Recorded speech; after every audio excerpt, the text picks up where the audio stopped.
sur cette place des académiques et le panel nous rejoindra dans un instant. Vous êtes le président de l'IRT Saint-Exupéry, vice-président de FIT, l'association donc, qui fédère ces 8 IRT.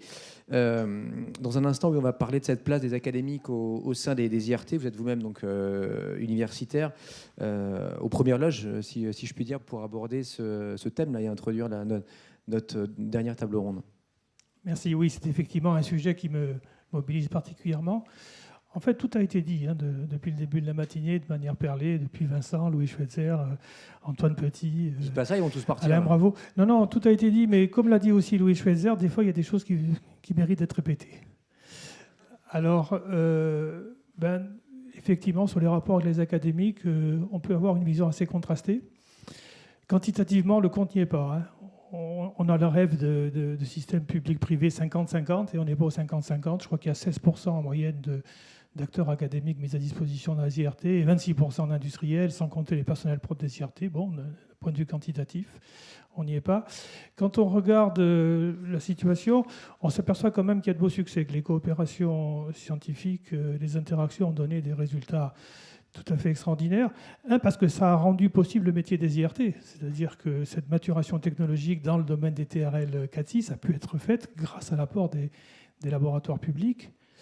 Mais ce qu'on sait peut-être moins, qui est peut-être moins attendu, c'est que ça a aussi permis une accélération de la science. Les 1123 publications qui ont été citées, par exemple. Et puis on a vu aussi des thésards publiés très tôt et obtenir des récompenses internationales tout à fait inédites. Donc voilà, les résultats sont là, mais si on ne prend pas le problème au bras le corps et si on ne réfléchit pas différemment, on risque d'en rester là. Alors comment, une fois ce constat fait, comment on peut intensifier cette relation ? Parce que quand ça marche, mais voilà, la collaboration ne se fait pas assez visiblement. Comment on peut les rendre plus massives ? D'abord, il y a des petits problèmes pratiques qu'il faudrait régler. Un certain nombre d'objets publics ou semi-publics du PIA ou antérieurs, comme les instituts Carnot, ont leurs règles propres. Et quand on les a créés, il était naturel qu'ils aient des règles propres pour être autonomes. Sauf que quand ils veulent collaborer, on s'aperçoit qu'il y a des frictions, il y a des rugosités, il y a des difficultés à coopérer. Et il y aurait un toilettage de ces règles, ça ne serait pas plus mal.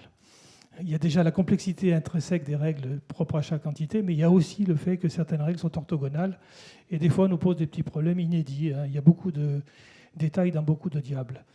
Mais plus profondément, ça a été dit aussi, on se rend compte qu'en faisant ce métier de maturation technologique, les IRT ont levé de vrais sujets scientifiques de fond.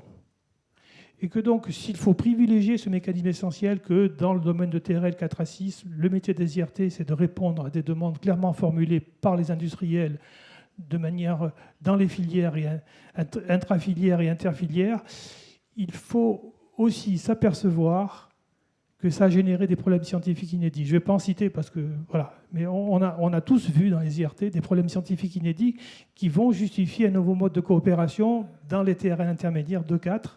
Un exemple récent quand même, sans faire de jaloux. Mais Alors, il y a un programme inter-IRT qui s'appelle fabrication additive. On s'est aperçu, c'est peut-être une évidence, qu'il y avait à refonder une science de la métallurgie physique. Voilà. Et que ça peut générer des collaborations inédites entre les laboratoires académiques et les IRT. Alors les modalités sont à rechercher. Oui, on souhaiterait qu'elles soient légères, bien sûr. Et puis voilà, il faut travailler ensemble. On travaille à différents niveaux avec les partenaires locaux dans les écosystèmes, au niveau de l'État et tout. Bon, les modalités sont à trouver, mais la certitude est là. L'impression 3D dans la métallurgie, c'est un champ inexploité. Voilà ce que vous nous dites. Je dis que ça pose des questions scientifiques qui sont des problèmes qu'on avait peut-être laissé tomber. Voilà. Et donc, du coup, on se dit, tiens, il faudrait remettre un regain de science dans ce domaine-là, éclairé par les vrais besoins de la fabrication additive, puisque je ne cite que cet exemple. Et ce qu'on attend, par exemple, c'est des plateformes technologiques ou d'expérimentation différenciantes et visibles d'un niveau mondial. Et on attend des programmes à long terme qui fédèrent vraiment les acteurs. Donc la montée en puissance, oui, mais il faut se retrousser les manches, quoi. Il faut se retrousser les manches et il faut que cette conviction soit partagée par tous, depuis les chercheurs, les laboratoires, leur tutelle et au plus haut de l'État. Eh bien, ils sont avec nous, ça tombe bien, merci beaucoup. Gilbert Casametta, donc ce matin, j'ai appelé le panel de cette seconde table ronde